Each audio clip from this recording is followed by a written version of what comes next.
What's up, YouTube? Zach's back with another attack, and today we're going to be doing a bit of a counter video to my one last week where we talked about the 5 best worlds in Birth by Sleep, because today we're talking about the 5 worst worlds in Birth by Sleep. But first, after returning to Destiny Island, Sora walked into his old house and he was delighted when he saw that someone stole all his lamps. If you like darkness and hanging with Heartless, then you are not Sora, but you may be looking for a channel to watch. Zack to the future. So as I said in the previous video, this will be regarding the final mix version, and it may contain spoilers, but you really should have beaten this game by now, come on. So the number 5 worst world featured in Birth by Sleep has to be Deep Space. Don't get me wrong, this world isn't terrible, and actually it's got some parts that are quite fun. However, I was extremely disappointed that the first time Lilo and Stitch are featured in a game was in this space station thing. I also felt that it was a bit disappointing not seeing Pleakley when Jumba is featured quite a bit, and to me they kind of go together.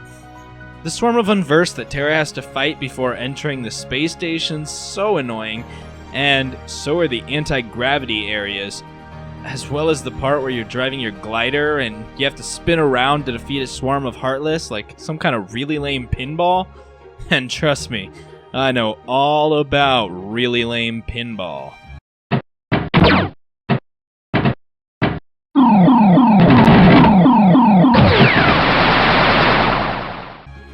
The main saving grace of this world for me is that Stitch flies off at the end, presumably to Hawaii, where we can one day visit if Nomura loves us.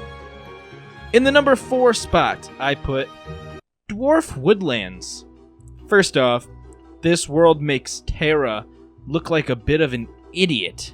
When an evil-looking woman tells you to steal someone's heart, you say yes! Secondly, this world features such annoyances as the confusing fight with the magic mirror and trying to coax the dwarfs out of hiding. And of course, an escort mission. Shoot me. The number 3 worst Birth by Sleep world goes to the Mirage Arena.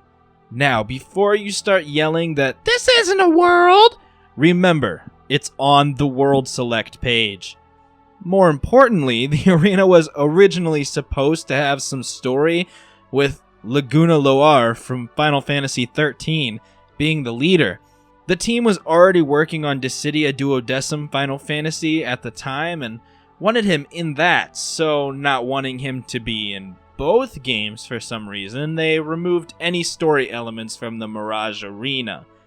They could have just put somebody else in as the leader of the Mirage Arena. This alone is enough reason for the world to be in the bottom 5. Aside from that, I died more times than I'd like to admit trying to fight my way through the ranks, and having to play the command boards here made me want to play Coded again. This world all in all was lacking, except as a boring grinding location, and the decision to add story, or at least keep the multiplayer mode that this world had on the PSP version, would have made this just so much better. Moving right along, we have the winner of the prestigious 2nd worst world in the game, and that award goes to the Mysterious Tower. This is the home, or something, of Yen Sid. I don't know, man, he just sits there all the time.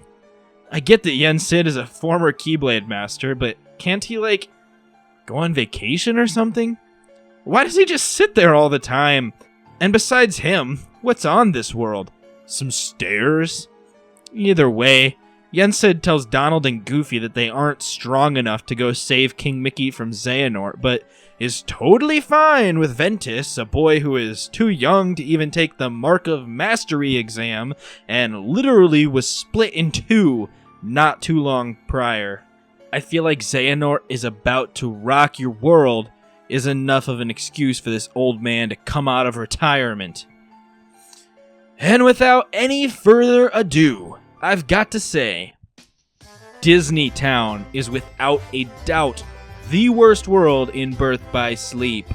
If hearing MICKEYMOUSE, MICKEYMOUSE, MICKEYMOUSE over and over and over and over again isn't bad enough, then surely Ice Cream Beat will have you wanting to run into the street and yell, "Who are you?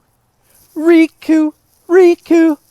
Ice Cream Beat is one of the last things I need to complete to platinum this game, and it's made 100 times worse by the knowledge that I've only completed it with one character, and I have to do that with the other two still. Not like Fruit Ninja, Kingdom Hearts Edition is much better, and Mario Kart has definitely seen better days too.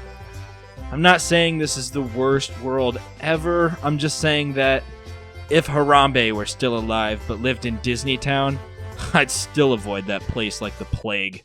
So guys, what do you think? Am I way off base, or did I make some good points? Make sure you stay tuned because there's gonna be a lot more great Kingdom Hearts content coming your way. Make sure you don't miss any of it. But in the meantime, guys, I'm Zach. Don't you do crack, and I will catch you in the future. Thanks for watching, guys. I really appreciate it. There's another great video for you right here. You can click here to subscribe, and then you won't miss any of my content. I strive to make content for you constantly that helps you smile every day through optimism and comedy. So make sure you subscribe, watch my stuff, and I'll catch you in the next one.